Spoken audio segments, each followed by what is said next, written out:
Graça e paz, irmãos. Abra sua Bíblia em Provérbios, capítulo 3. Provérbios 3.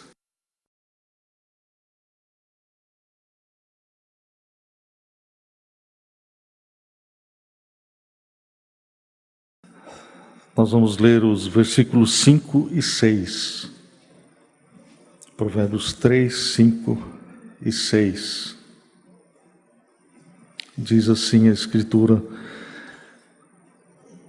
confia no Senhor de todo o teu coração e não te estribes no teu próprio entendimento.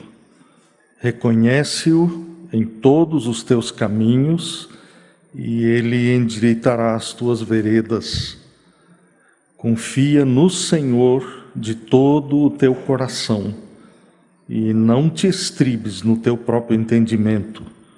Reconhece-o em todos os teus caminhos e ele endireitará as tuas veredas.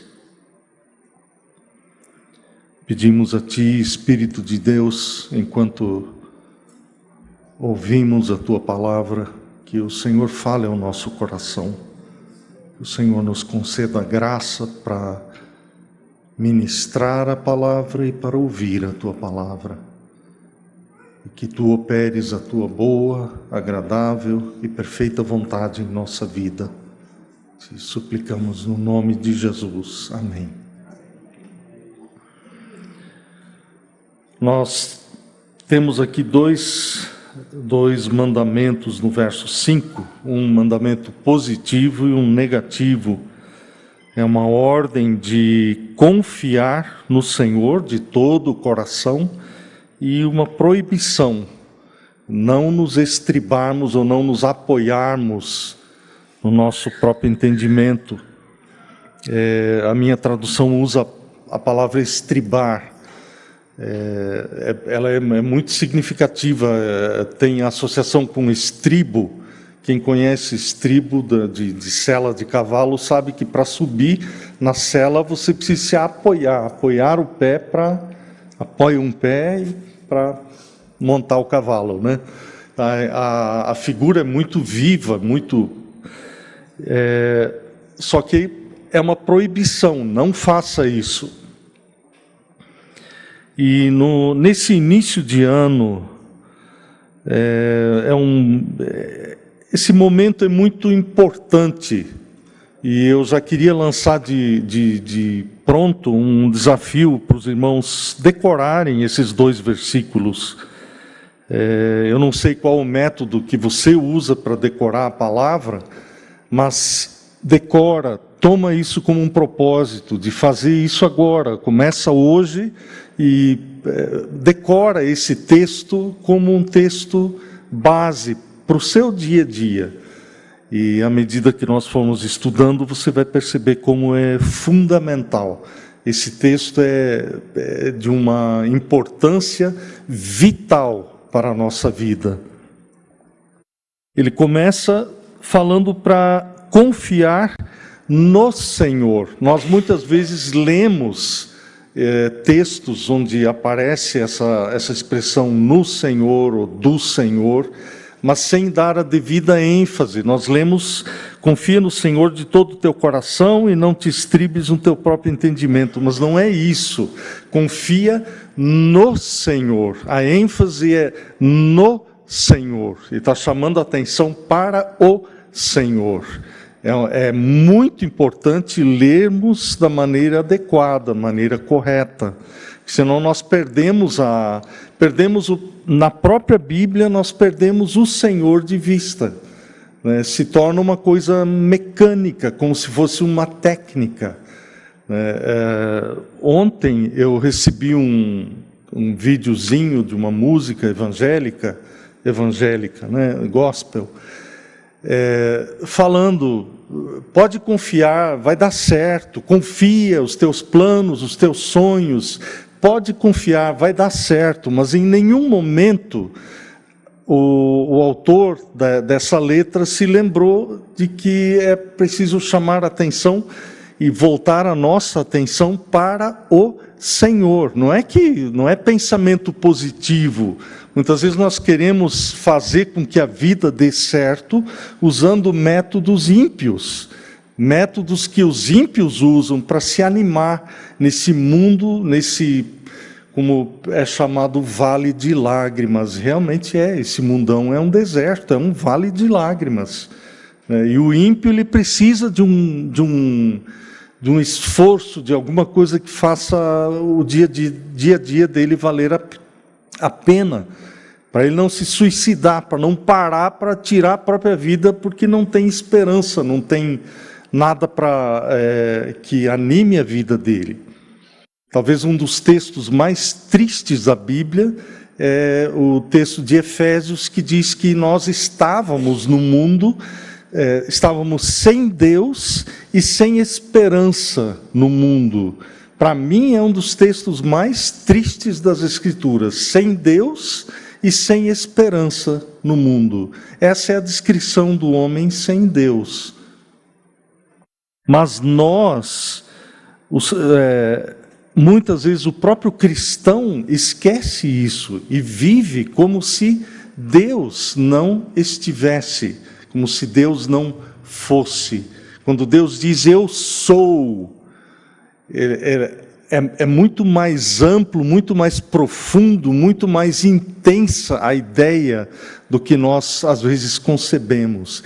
Ele existe.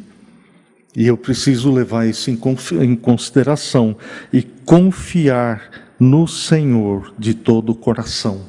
Mas por quê? Por que razão ele diz, confia no Senhor? Por que eu posso confiar no Senhor? Por que razão? O que me faz confiar no Senhor? Ou por que razão eu muitas vezes não confio no Senhor? Porque eu não o conheço. Quando você não conhece uma pessoa, você não deposita sua confiança nela. Você não, a não ser em casos extremos, onde você não tem outra opção, você até se confia a outra pessoa. Mas você confia à medida que você conhece. E isso é um dos pontos vitais da nossa vida, conhecermos o Senhor. Mas como é que eu conheço o Senhor? Às vezes a gente fica só teorizando, né? Fica no campo das ideias isso, de conhecer o Senhor. Como é que eu conheço o Senhor? Como é que você faz o Senhor? É por aqui, pela palavra, pela Escritura. Você pega os Salmos, por exemplo, o Salmo 33, que fala, vamos abrir lá no Salmo 33, que fala um pouquinho sobre os atributos do Senhor, sobre quem é Ele. Salmo 33, o salmista começa dizendo, exultai, ó justos, no Senhor, exultai, alegrai-vos com grande alegria. Exultação é uma alegria intensa, é um regozijo intenso, é um convite, é uma ordem para nos regozijarmos, e aí a expressão no Senhor. Aos retos fica bem louvá-lo. Celebrai o Senhor com harpa, louvai-o com cânticos no saltério de 10 cordas. Entoai-lhe novo cântico, tangei com arte e com júbilo. Agora ele começa a dar as razões por que eu posso e devo fazer isso. Porque a palavra do Senhor é reta e todo o seu proceder é fiel. A razão por que eu posso confiar no Senhor de todo o meu coração. Porque a palavra dele é reta, é uma só a palavra dele. Não tem entrelinhas, não tem as letrinhas miúdas. Aquilo que Deus diz é o que ele pensa, e o que ele pensa é o que ele diz. Então há uma simplicidade em Deus. Não existe, você não precisa achar, não, ele disse isso, mas ele está pensando outra coisa. Não, isso é do homem, isso é do ser humano, dizer uma coisa e pensar outra. Isso é falsidade, isso é duplicidade. Em Deus não existe isso. Ele é simples. Quando se diz que Deus é simples, é que não há intenção por trás daquilo que ele está dizendo. Quando ele precisa emitir um juízo, ele diz exatamente o que ele precisa. E se ele fez uma promessa para você, se ele chamou você, tirou você das trevas para a sua maravilhosa luz, não é para te enganar lá na frente. Não é para largar você numa hora de dificuldade. E quando ele diz para o ímpio, ou você se converte ou você morre, é exatamente isso que ele está dizendo. Ele é simples naquilo que ele diz. Então, o verso 5 do Salmo 33, ele ama a justiça e o direito. A terra está cheia da bondade do Senhor. Por que você não vê a bondade do Senhor? Porque você não está olhando. A palavra de Deus diz que a terra está cheia da bondade do Senhor, da bondade do Senhor, do amor dele. Os céus, por sua palavra, se fizeram, e pelo sopro de sua boca, o exército deles. Esse é um outro atributo de Deus. Os céus, por sua palavra, se fizeram, e pelo sopro da sua boca, o exército dos céus. Tudo o que você vê nos céus, foi Ele quem fez. Ele é todo poderoso. Por isso, você pode confiar de todo o coração no Senhor. Ele é todo poderoso. E o Salmo vai descrevendo quem é o Senhor. Ele conhece todas as coisas. Então essa não é sem fundamento que Deus fala, confia em mim de todo o coração. Há fundamento. Agora, você conhece o Senhor, à medida que você conhece o Senhor, você começa a perceber, Ele é plenamente digno de confiança. Mas se você não gastar tempo estudando as Escrituras, lendo as Escrituras e lendo com atenção, com meditação, você não vai conhecer o Senhor. À medida que você o conhece, você começa a perceber, Ele é digno de toda a confiança. Uma outra coisa que, como o Senhor é todo poderoso, Ele controla o futuro. Ele não só conhece o futuro, Ele controla o futuro. Se você lê a Escritura, em várias, do início ao fim, você vê, a única pessoa que pode dizer o que vai acontecer no futuro é aquele que controla o próprio futuro, a minha vida, a sua vida. Então eu posso me confiar a Ele plenamente. Ele é digno de toda a confiança. E tudo o que se relaciona com o Senhor, da nossa parte, tem que ser de todo o coração. Por isso que o escritor de Provérbios, Salomão, ele diz, confia no Senhor de todo o teu coração. Quando se refere a louvar o Senhor, tem que ser de todo o coração. Um louvor que é só dos lábios, que não é de todo o coração, ele não é aceito pelo Senhor. A obediência ao Senhor tem que ser de todo o coração. Se existe algum resquício, uma resistência de obediência, ela não é aceita pelo Senhor. Então tem que ser de todo o coração. Louvar o Senhor, honrar o Senhor, buscar o Senhor, tem que ser de todo o coração. Um olho para cá e outro para lá, não é aceito pelo Senhor. A palavra de Deus chama de um coração dividido. Ele não aceita de forma alguma. Abra sua Bíblia em Tiago, capítulo 1. Ele chama de mente dividida. A NVI, ela traz a expressão muito interessante, mente dividida. Tiago, capítulo 1, verso 8. O contexto aqui é quando alguém precisa de sabedoria no meio das tribulações e pede a Deus, mas pede sem confiança. Deus o chama de homem de ânimo dobre.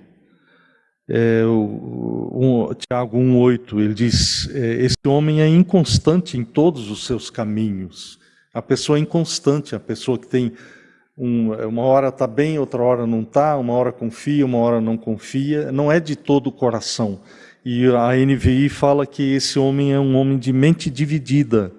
Quer dizer, ele não decidiu ainda, ele não fechou a porta do forno, está aberto. Ele não decidiu o que ele quer. Ele ainda não se chegou ao Senhor com todo o coração. E no capítulo 4 de Tiago, no versículo 8 também,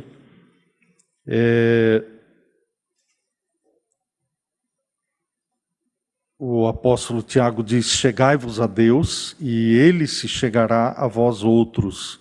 Purificai as mãos, pecadores, e vós que sois de ânimo dobre, ou mente dividida, limpai o coração. O problema não é superficial, o problema é de coração mesmo. É um problema seríssimo, um problema no íntimo, é coração impuro. Deus chama que é impureza, diz que é impureza isso.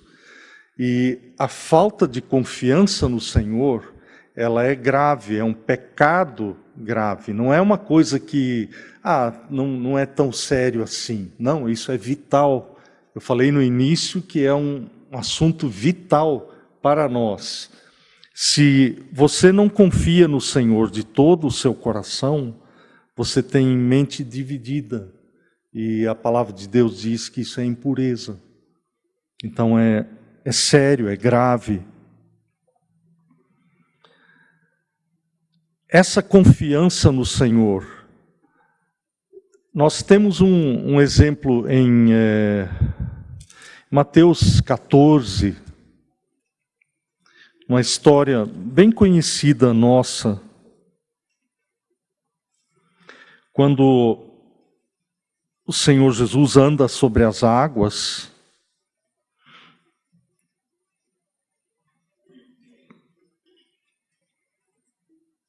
Mateus 14, começando no versículo 22.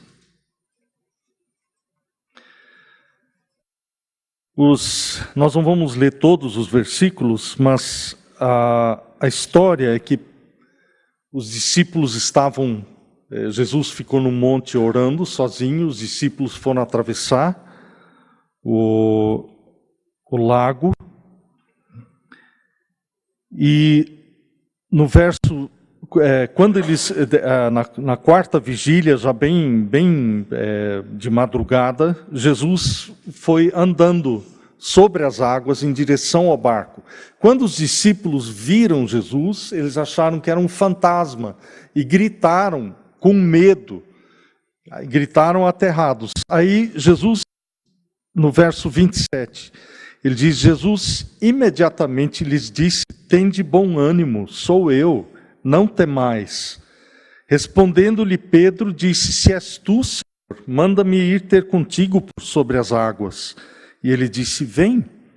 E Pedro, descendo do barco, andou por sobre as águas e foi ter com Jesus. Reparando, porém, na força do vento, teve medo e, começando a submergir, gritou: salva-me, Senhor. E prontamente Jesus, estendendo a mão, tomou-o e lhe disse: homem de pequena fé, por que duvidaste? Pedro, quando viu que era o Senhor Jesus, ele disse: então, se é o Senhor, me manda ir ter contigo.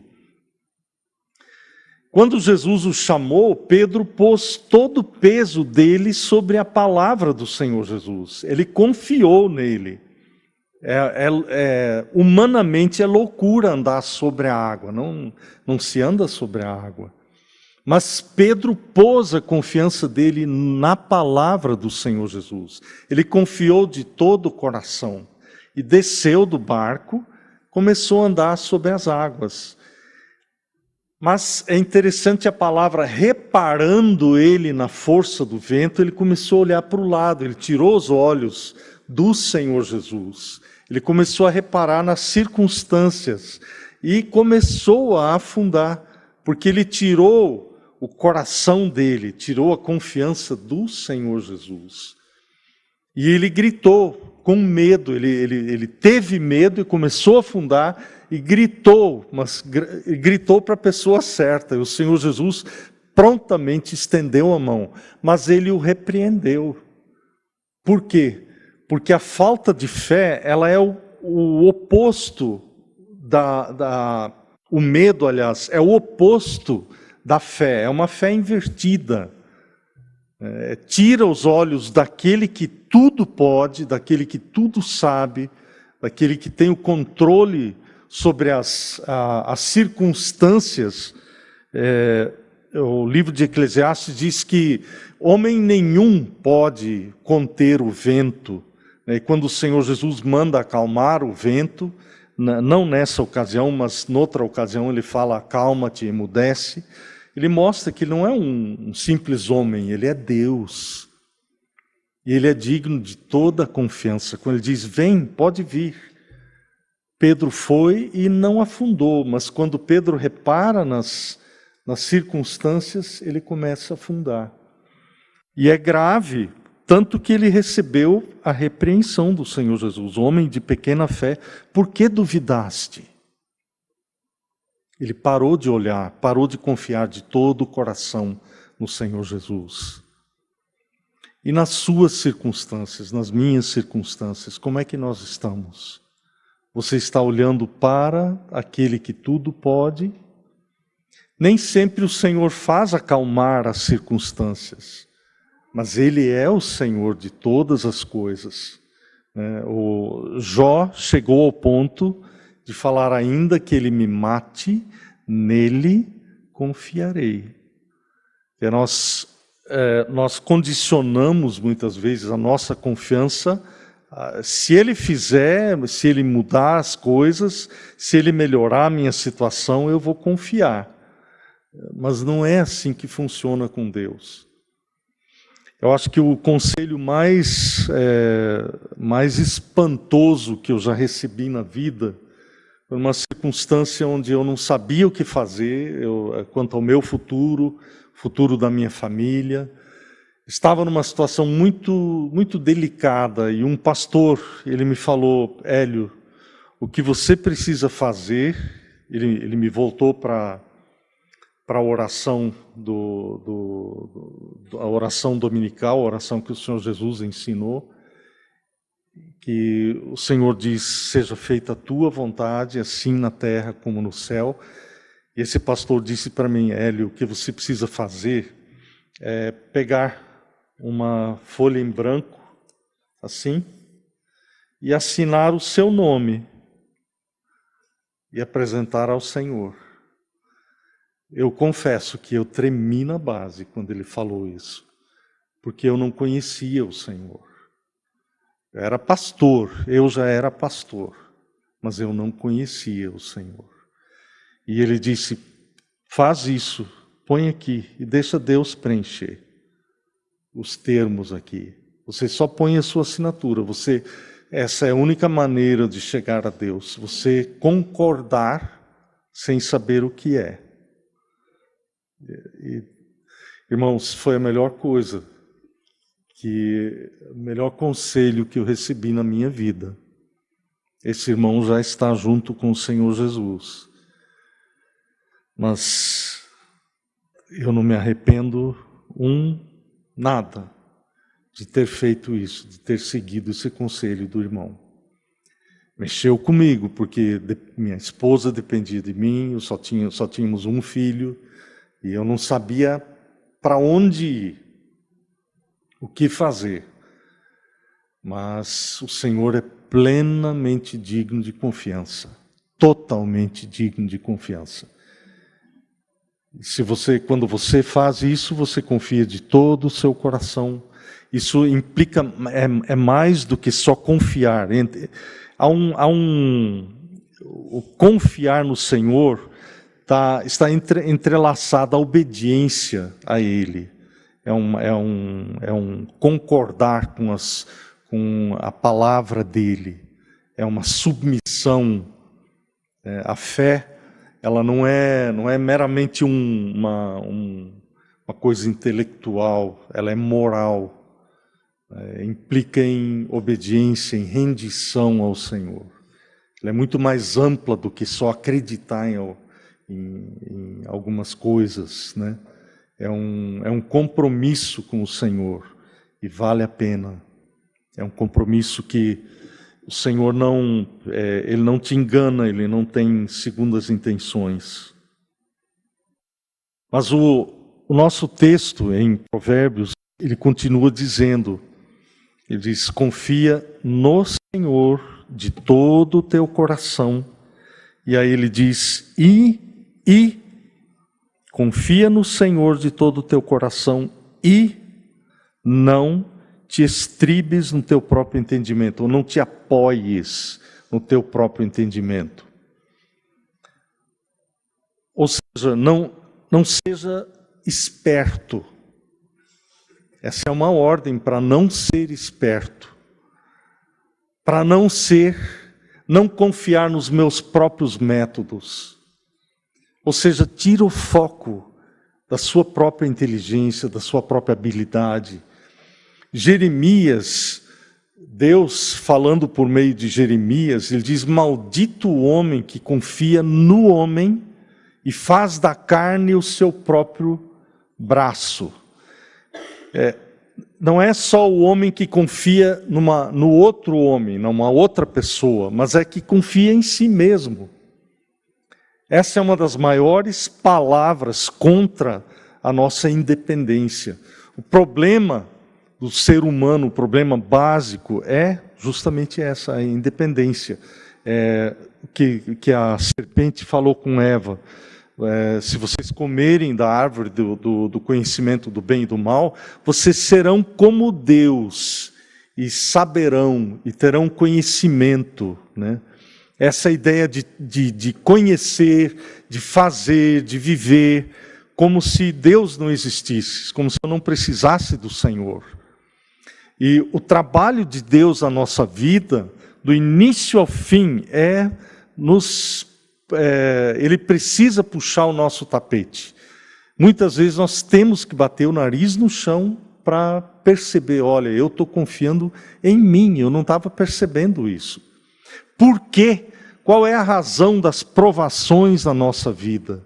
O Senhor manda provações para nos mostrar em que nós confiamos. E o Senhor é zeloso. A palavra de Deus diz que Ele tem ciúme. Ele não divide a glória dele com ninguém. Muitas vezes o nosso discurso é religioso, o nosso discurso é cheio de citações bíblicas, de expressões piedosas, mas a prática não é. E Deus conhece o nosso coração. Isaías 30:15,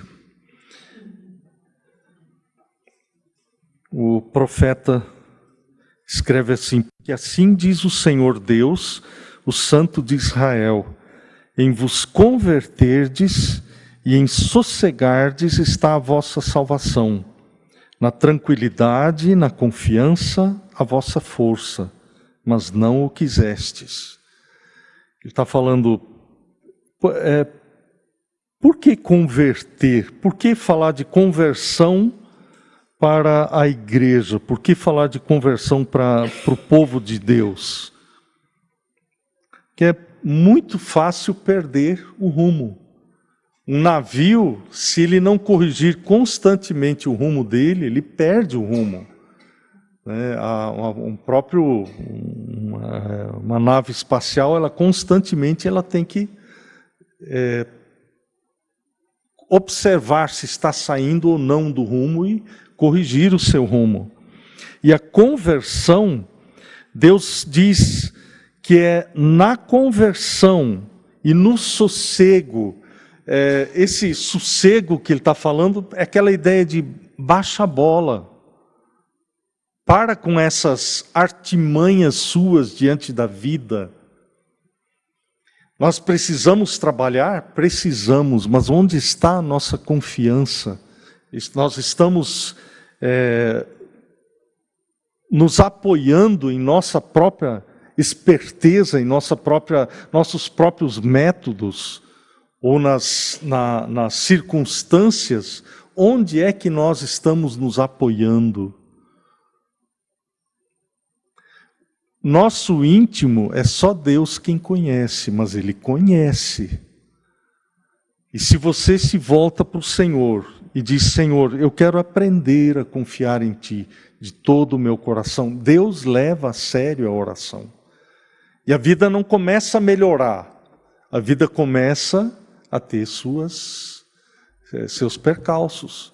Ou você já está passando por circunstâncias que você não reconhece a mão do Senhor. Esse é o verso 6 de Provérbios 3. Ele diz: reconhece o Senhor em todos os teus caminhos, em tudo que te acontece, em todas as suas circunstâncias. Reconhece o Senhor, Ele está ali, Ele está trabalhando. Não é preciso começar. Agora, quando você ora, você fala: Senhor, eu quero aprender. Agora eu estou me colocando diante de Ti. Deus trabalha. Deus começa a abrir os seus olhos. Nós temos que orar, pedindo: Senhor, dá-me olhos simples, olhos para ver a Tua mão agindo. Porque nós somos cegos, por natureza nós somos cegos. Nós não vemos a mão de Deus.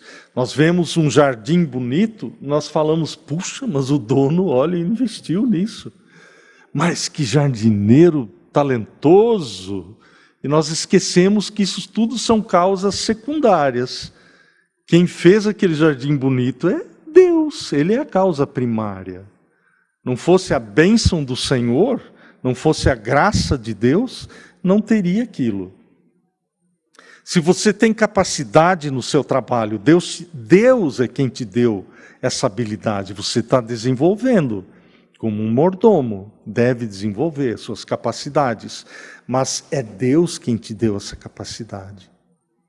Nós muitas vezes não reconhecemos a mão dele, mas é isso que nós precisamos aprender e suplicar ao Senhor: abre os meus olhos, Senhor. Irmãos, Deus não tem, Ele não se acanha de passar a vara em nós. Graças a Deus por isso, porque Ele não pede licença.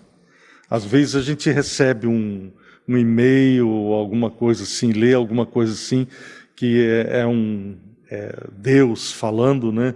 Por favor, meu filho, não faça isso. Ou por favor, me permita agir assim em sua vida. Isso é um ídolo criado pela cabeça de alguém, não é Deus. E Deus não pede licença.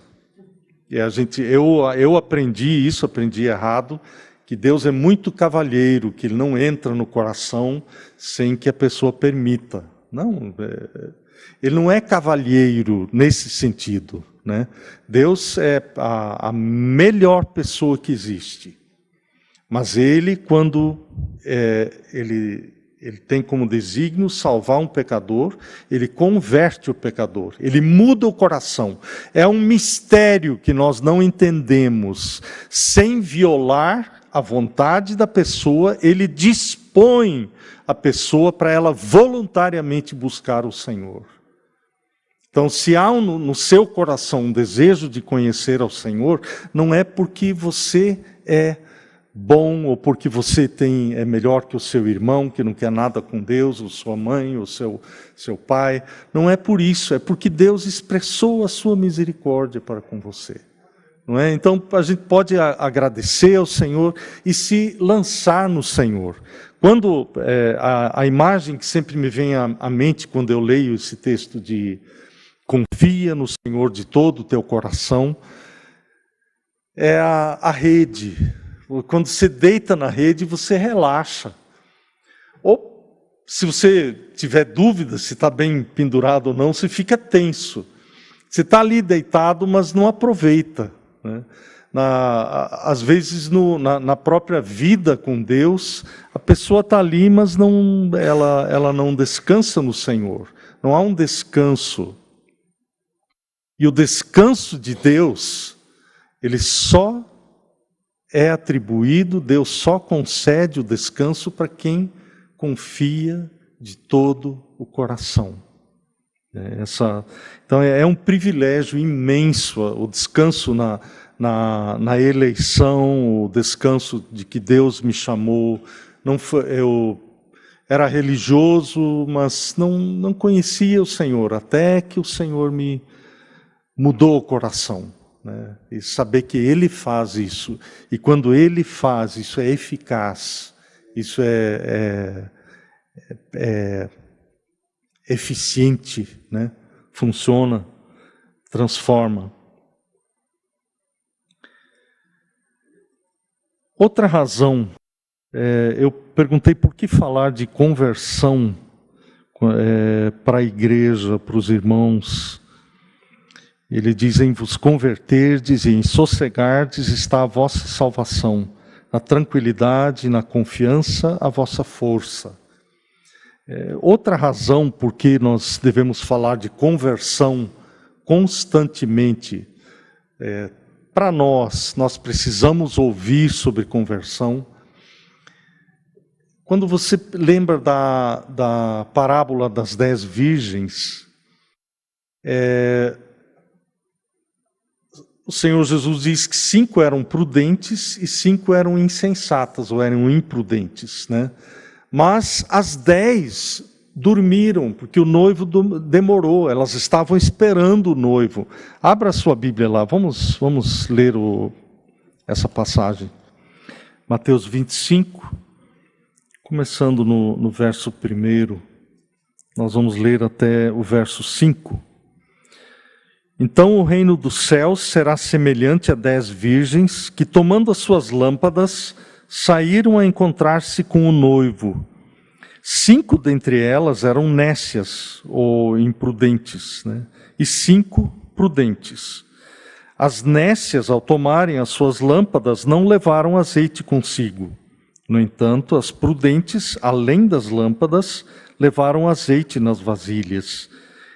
Agora o verso que eu quero chamar a atenção é o verso 5. E tardando o noivo, foram todas tomadas de sono e adormeceram. Esse sono, ele vem quando tem tédio, quando nós estamos esperando. Você está esperando no aeroporto, numa rodoviária, dá sono, se espera e nada acontece. E o tédio, a demora, o cansaço junta, e espiritualmente nós sempre estamos em perigo de adormecer, de ficarmos sonolentos. E quem dorme, aqueles que sofreram algum acidente já no volante por terem dormido, eles sabem, né? Não percebe. Quando a pessoa acorda, ela está, ou às vezes não acorda, né? Então, o sono é extremamente fácil, você não percebe quando está passando de um estado para o outro. Então, há necessidade de falar de conversão, sim, para nós que já nos convertemos.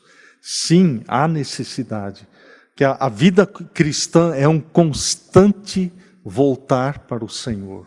É um constante lembrar, olha, é um constante conferir do meu rumo. É por isso que Davi ora no Salmo 139, nos 2 últimos versículos, ele diz: Senhor, sonda-me e conhece o meu coração. Prova-me e conhece os meus pensamentos.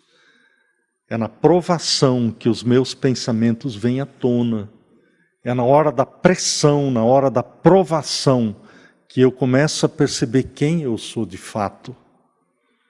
No dia a dia, quando tudo bem, eu não percebo isso, mas o Senhor nos põe na provação para os nossos pensamentos virem à tona. Eu começo a agir ou reagir de forma que eu até fico surpreso, mas eu sou assim, eu penso assim, sim, mas eu não sabia. E Davi ora, ele diz: Senhor, faz isso, sonda o meu coração, vê se há em mim algum caminho mau e guia-me pelo caminho eterno. É só um homem que quer andar com Deus que pode orar dessa forma. Só uma pessoa que sinceramente quer andar com Ele pode orar assim. E eu convido você a fazer isso, a orar dessa forma. As duas coisas. Uma é você decorar Provérbios 3, 5 e 6. Toma isso como propósito. Escreve Provérbios 5 e 6. Pega um papelzinho, pega uma folhinha, pode ser um papelzinho desse tamanho assim. Escreve aqui em cima, Provérbios 3, 5 e 6. Copia, verso 5, copia, verso 6, copia. Embaixo escreve de novo, Provérbios 3, 5 a 6. Que a gente normalmente esquece a referência. A gente lembra o versículo, mas não sabe onde ele mora. Então é bom a gente escrever 2 vezes. E a outra coisa, essa é uma, decora a palavra. Guarda a palavra no seu coração para não pecar contra o Senhor. Com esse objetivo, acumula riqueza dentro de você, a riqueza da palavra de Deus. Vai chegar um momento em que talvez você não tenha condições de recorrer à palavra, mas você a guardou no coração. Você medita na palavra, ora, permite ao Senhor que fale ao seu coração. É outra. Salmo 139, abra a sua Bíblia lá. Vamos ler esse texto. Salmo 139, os versículos 23 e 24, que são uma oração. E nós podemos repetir as orações que estão nas Escrituras, não como meramente uma repetição, mas fazer dela a nossa oração. Esses são exemplos de orações que são agradáveis a Deus, né? Você pode falar e falar com todo o seu coração. Salmo 139, 23. Sonda-me, ó Deus, e conhece o meu coração. Não é que Deus não conhece. Ele, no início do Salmo, ele diz que ele já conhece a palavra antes que ela saia da minha boca. Então, ele conhece o meu coração. Mas ele está falando: faz uma sondagem, Senhor. Prova-me e conhece os meus pensamentos. Vê se há em mim algum caminho mau e guia-me pelo caminho eterno. Nós podemos suplicar essa mesma coisa ao Senhor e constantemente suplicar. Que esse novo ano seja um ano de busca do Senhor simples, uma oração, uma busca sincera. Você vai passar por circunstâncias difíceis, mas confia no Senhor de todo o seu coração e não se apoie, não se estribe no seu próprio entendimento.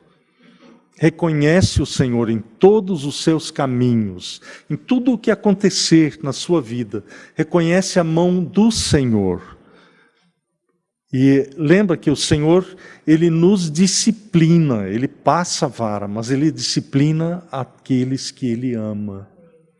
Então receba a disciplina, chora debaixo da disciplina, mas fala: Senhor, eu quero te agradecer, porque o Senhor está cuidando de mim, está me disciplinando. Recebe a disciplina dEle, né? E não se estribe no seu próprio entendimento. acabou, eu estou perdido. Não, não, confia no Senhor de todo o seu coração. Amém.